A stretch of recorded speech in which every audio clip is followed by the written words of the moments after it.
Vous êtes sur Gabon Télévision, madame, messieurs, bonsoir et merci de nous rester fidèles. Bon confort d'écoute.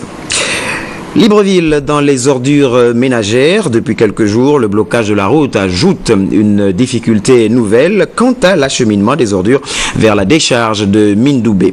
La capitale gabonaise devient donc un cas urgent à traiter très rapidement au risque de voir les populations gagnées par des épidémies. Constat de la rédaction Jean-Raoul Mbadinga, Victor Mundunga. Les ordures ménagères ne sont-elles pas en train de se transformer en une des plaies incurables pour la République? Là est toute la question que l'on se pose. À peine la fièvre de la canne tombée que le vieux démon sont de retour. Effacé d'un seul trait de gomme, la belle image du Gabon placée à l'international durant la CAN 2012. Libreville croupit désormais sous le poids des ordures ménagères, transformant Libreville la coquette en Libreville la poubelle. Image forte des poubelles qui débordent et qui conduisent la presse à fouiller, car les odeurs nauséabondes sont telles que curieusement l'affaire ne me personne. Les problèmes d'insalubrité que l'on avait cru voir occuper une place dans les politiques menées par le gouvernement se retrouvent à la poubelle. Comment l'affaire a-t-elle été menée jusqu'à l'aboutissement de la convention qui, au fil du temps, donne un aperçu d'une convention restée à la gorge de l'État et à travers laquelle tous les coups sont permis?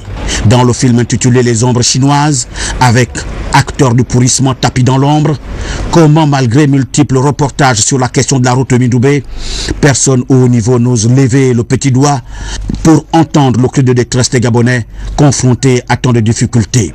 Comment la puissance publique peut-elle être aussi puissante au point de transformer la convention en chiffon de papier? Comment et pourquoi personne ne veut prendre le courage de faire bouger l'ordre des choses alors que sur le plan sanitaire, les Gabonais sont fortement menacés de fièvre typhoïde, de chikungunya, de diarrhée et de peste? Étrange histoire à laquelle, au ministère de l'Intérieur, nombreux sont ceux qui connaissent que les acteurs du blocage sont nombreux autour de ce feuilleton qui nous offre un nouvel épisode avec la coupure de la route menant à Mindoubé pour porter une estocade à l'opérateur économique. La SOVOG dans ce combat doit comprendre qu'il s'agit ici d'un combat sur le terrain politique qu'il lui sera difficile de gagner pour avoir osé protéger cette convention par une juridiction suisse.